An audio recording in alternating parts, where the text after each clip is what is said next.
Hi, I'm Micah Halpern. Thank you for joining me today as I do some thinking out loud. Our first segment is called Background Briefing.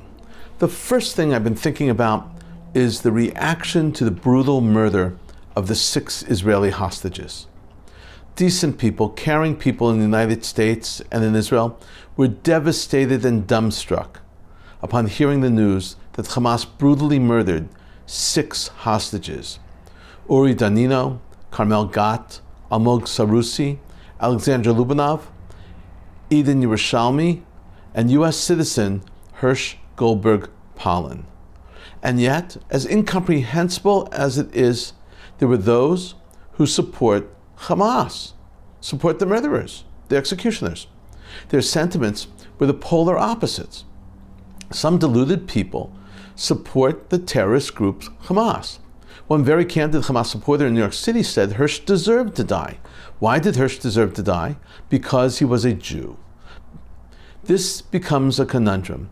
How do people become so disconnected from morality and the right path and instead advocate and support evil? How is it possible that people support Hamas and even further, that people actually think that Hamas represents the Palestinian people? It's delusional. Nothing could be further from the truth. Hamas is indeed the modern version of Nazi German ideology. Like the Nazis, this terrorist organization's objective is to murder as many Jews as possible. There are also many differences between Hamas and the Nazis. One difference is that the Nazis and the Germans involved in the murder of the Jews fundamentally knew and understood that mass murdering Jews was wrong. It was wrong to mass murder the Jews simply because they were Jews. It was for that reason that the Nazis kept their murder process secret from the world, and from much of Germany also, at least at the beginning. Nazi strategy of keeping the murder process secret was to avoid domestic and world pressure to stop. And so they kept the murder process from the mass population of Germany. The leadership knew that the German population would not sanction or tolerate mass murder of Jews. Hamas, since the massacre began on October 7th, has embraced the mass murder and glorified the kidnapping. Hamas has broadcast their evil deeds. Hamas has reasons for their press announcements and their media messaging. Their announcements and statements are almost always designed to place extreme amounts of pressure on Israel, especially on the Prime Minister, Benjamin Netanyahu. The objective is to terrorize Israelis by showing videos of the kidnapped victims. Each video shows the victim blaming Israeli Prime Minister Netanyahu for their awful treatment and ultimately for the deaths of the hostages.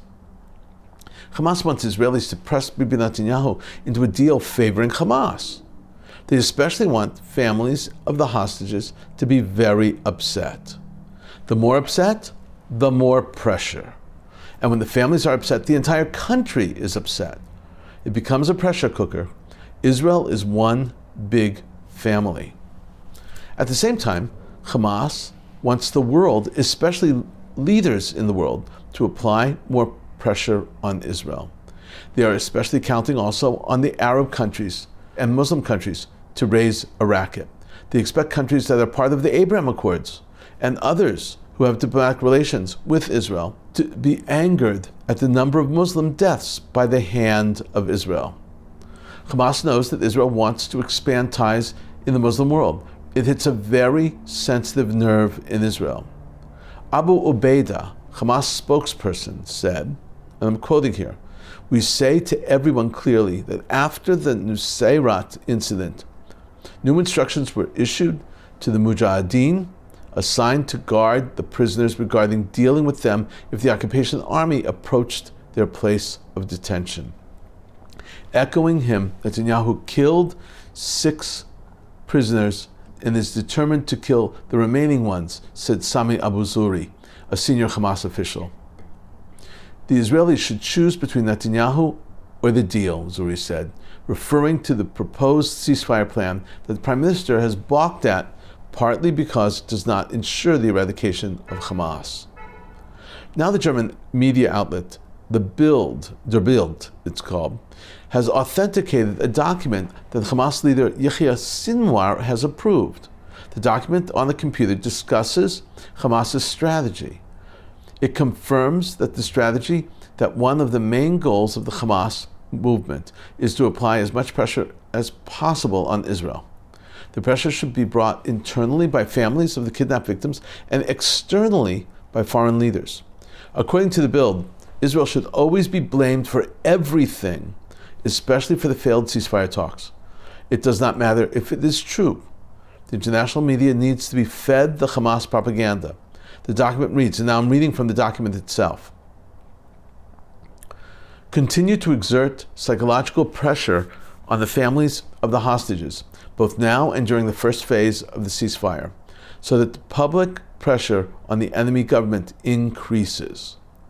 The Bild document also says that Hamas wants Arab armies to serve as a buffer on the border between Gaza and Israel until Hamas rebuilds their forces. The document again reads, the Arab forces be stationed along the eastern and northern borders with Israel. This is in order to have the sole purpose of serving as a buffer to prevent the enemy from entering Gaza after the war ends, until we have reorganized their ranks and military capabilities. May that day never come. Coming up, points of view. First up is a column from the Wall Street Journal. It was published on September 2nd, 2024. It is entitled, Why Anti-Zionism is Anti-Semitic, subtitled, Boycotting Israel Strikes at the Heart of Traditional Judaism. It was written by Rebecca Sipes. This is how she begins.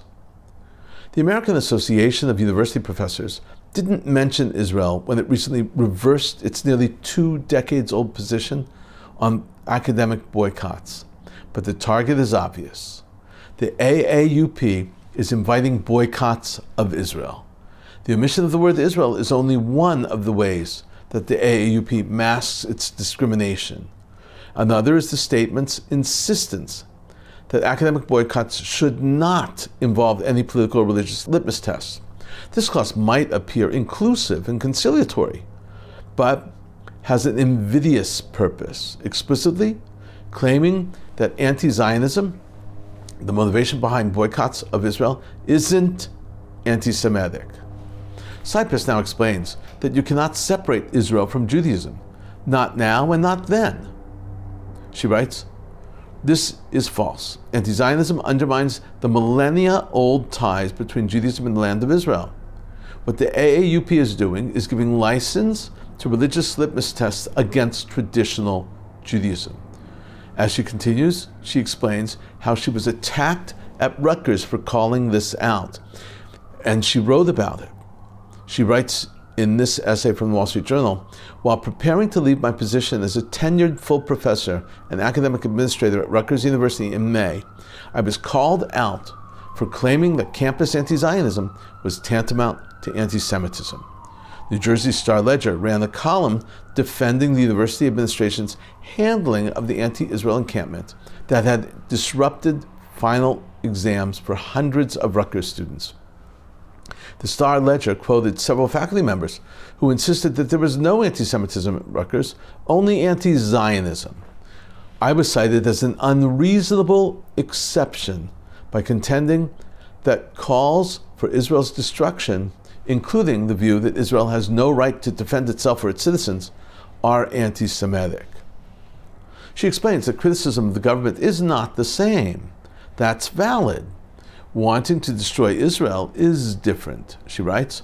Criticism of Israel's government, the behavior of some of its citizens, its policies, or its prosecution of the current war isn't inherently anti-Semitic. Many Israelis have been outspoken in their criticism of their government, demanding that it cease the war and negotiate the return of hostages abducted by Hamas. In conclusion, Sipes explains that the argument that anti-Zionism is not anti-Semitism is delirious. Israel is part of Judaism, she writes. Even if some who profess anti-Zionist sentiments believe they aren't anti-Semitic, their words and actions have anti-Semitic consequences. In implicitly denying that academic boycotts of Israel constitute a religious litmus test, the AAUP makes academia more hostile to Jews.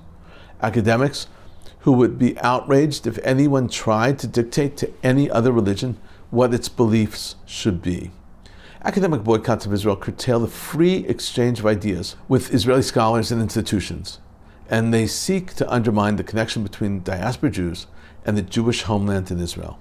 By giving its imprimatur to such anti-Israel boycotts, the AAUP has done a disservice to the principles of inclusion and academic freedom that it purports to champion. This is an excellent column, but it will undoubtedly fall on deaf ears. Next up is an editorial from the Wall Street Journal also, and it was also published on September 2nd. The editorial is entitled, Hamas Murderers, 6 Hostages, Israel is Blamed. They were killed in Rafah, where Biden and Harris delayed Israel's entry with threats by withholding weapons. That was the subtitle. This is how the editors begin. Hamas probably can't believe its luck, or the lack of moral seriousness by its enemies.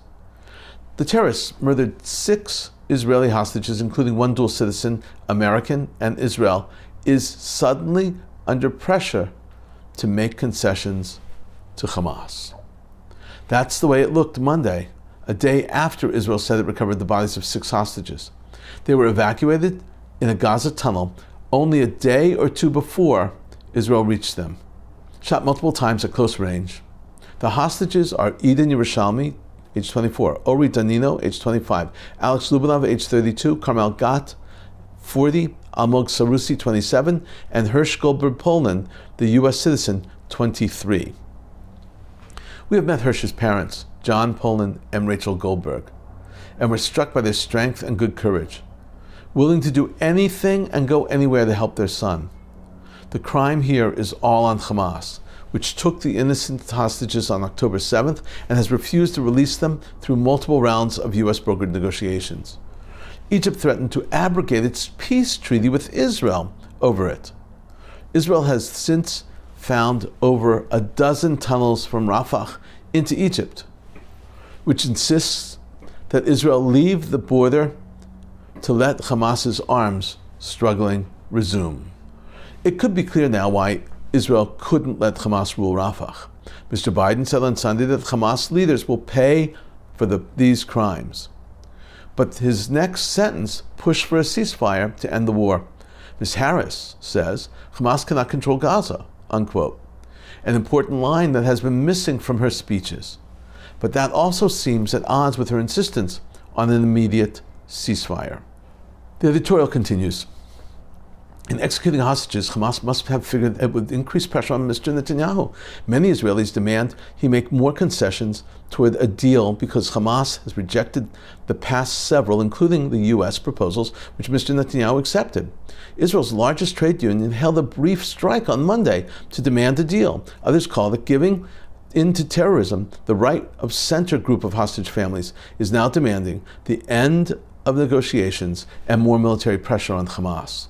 In conclusion, the Wall Street Journal reminds us that U.S. policy is driven by election dates in the U.S. They write, the choices are heavy and Israel's leaders don't need U.S. pressure driven by an American election calendar. Americans know right from wrong. When Mr. Poland and Ms. Goldberg spoke at the Democratic Convention, the crowd chanted, "Bring them home." That was also the chant at the Republican Convention during the speech for the parents of Omer Nutra, a 22-year-old U.S. citizen, hostage still in Gaza. Israel is offering unprecedented strategic concessions and risking its soldiers' lives to free hostages. U.S. pressure should be on Hamas, which took the hostages and murders them. Thank you so much, Wall Street Journal, for putting this all in perspective. Coming up, commentary through cartoons, where pictures tell the story. I'm going to show you 9 cartoons and memes today. No headlines. First up is a cartoon about Columbia University. Hitler is holding up a sign which reads, "From the river to the sea." Columbia and the hands are saluting Hitler with the Hitler salute. The meaning of this is at Columbia University, the students that are pro-Hamas are walking in the footsteps of Hitler and Nazism. Second up is a cartoon of a Hanukkah menorah, and the center candle is a stick of dynamite. This meaning is also very obvious, that Israel is blowing itself up. Next up is an awful cartoon, an ambulance named Gaza, the back doors are open, and a river of blood is coming out. The meaning here is that Gaza is death. Now the fourth up is a map of Israel made of an Israeli flag. The map and the flag are in the shape of a dagger dripping in blood. This means that Israel is killing. Fifth up is a mass demonstration in Tel Aviv, and the caption reads, "Taken hostage by the political future of one man." In other words, the artist is saying that the country of Israel is now hostage to Bibi Netanyahu, who is acting to save his political career, and not the hostages in Gaza. This next meme is hilarious. It is a picture of the corporate headquarters of Zoom. The caption asks, why does Zoom need offices? It's a good question, because Zoom replaced all those things, replaced all those offices, replaced lectures, replaced college lecture halls. Seventh up is a very funny take on what used to be. We can all remember how hot the slides were in the playground. The caption reads, "When I was a kid, we slid down baking pans fresh out of the oven." Boy, do I remember that. This meme is wonderful. Two great swordsmen, one Darth Vader of Star Wars, whose voice was that of James Earl Jones, who just died, and the other, Enrico Montoya, played by Mandy Patinkin in Princess Bride. No, I am your father. And finally, this last cartoon is about the ceasefire talks. The talks table is actually the entrance to a tunnel. The artist is saying that the tunnels are everywhere. They are right under the talks even. In a moment, more of my own perspective and a few predictions. A senior member of Hamas told Al Jazeera that Hamas added new demands in the negotiations for the ceasefire and hostage release deal were incorrect. The quote was, "We made no demands after we accepted Biden's proposal on July 2nd. Abdul Rahman Shadid said, adding the terror group stands firm on its refusal to agree to an Israeli presence in the Philadelphia corridor, which was not part of the proposal agreed to. IDF forces detained a UN convoy in the northern Gaza Strip after they received intelligence indicating Palestinian terror suspects were inside some of the vehicles in the UN convoy. The IDF spokesperson unit said that the military convoy was held up to question the suspects, and they were indeed wanted terrorists. Nowadays, that's not so unbelievable. Turkish President Tayyip Erdogan urged the Organization of Islamic Cooperation to convene an emergency summit to discuss the war in Gaza and what he called Israel's attacks on Jerusalem. Erdogan, who has been vocal critic of Israel during its war against Hamas terror group in Gaza, called on the Islamic countries to form an alliance against what he described as Israel's expansionism. Naim Qassem, Hezbollah's second-in-command, remember Hezbollah is in Lebanon, second-in-command, said that the terror group achieved its aims in the war against Israel. Qassem warned Israel against waging war on the Iran-backed organization and said more Israelis would be forced to evacuate from the north in a more fierce battle if that should happen. Police arrested the 49-year-old resident of the West Bank city of Qalqilia on suspicion of incitement and supporting and encouraging acts of terrorism. The police said that the suspect, an imam at a mosque in the city of Qalqilia, used inciting words in public speeches, encouraged the execution of terrorist acts, and supported terrorists in Gaza. The military court extended his detention by 10 days.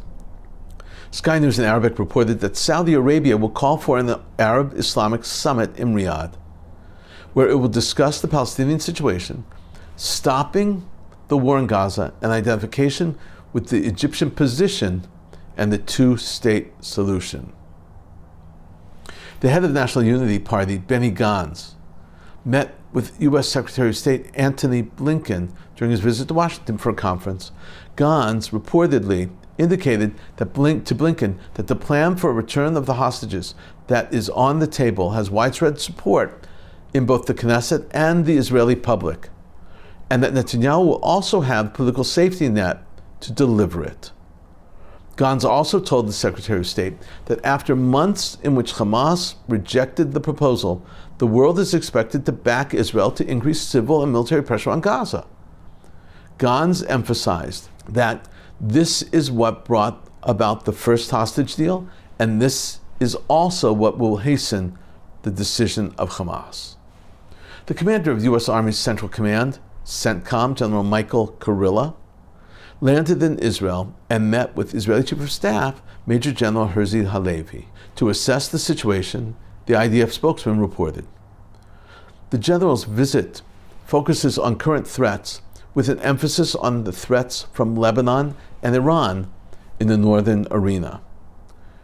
The general visited the Northern Command, and with the commanding officer of the Northern Command, Major General Uri Gordon, and conducted a situation assessment in the command's underground operations center and received an operational briefing during which he was presented with the IDF's operational plans for Lebanon. IDF will continue to deepen its relationship with the U.S. Armed Forces due to our commitment to strengthening regional stability and coordinating between the militaries, according to the statement. We've been thinking out loud about a lot today. Now that you know what I've been thinking, let me know what you're thinking. Email me at micah@jbstv.org. Tweet me at Micah Halpern. Tell me what you think. Before we end, let me leave you with one piquante piece of information. I want to show you a short video of a Holocaust survivor named Ella Blumenthal. She's 103 years old. She just made this video. There's a lot of videos of her and her testimonies. She's giving an inspirational message in this month of Elul, the month of introspection, which leads to the high holidays. Hearing her words 11 months after October 7th is powerful. After everything Ella has been through, she's telling us that she feels God's presence, Hashem's presence, now more than ever. She is clearly referring to the October 7th massacre and the 11 months since. My name is Ella Blumenthal, a survivor of Majdanek, Auschwitz, and Bergen-Belsen. I am now 103 years old, and there are a few things that I know. I know what it means to lose your whole family just because they are Jewish. I know what it means to survive on just one piece of bread a day. I know what it means to try and live just one more day in the hope that tomorrow will be better than today. I know what it means to never give up, no matter what. Some say that my survival is due to the irony of fate. But I know that Hashem has always been at my side, both then and now. In this month of Elul, I feel His presence stronger than ever. I want you to remember always to carry Hashem's light and presence in your heart forever, just as I have. Thank you for thinking out loud with me, Micah Halpern. Let's think out loud again next week on JBS.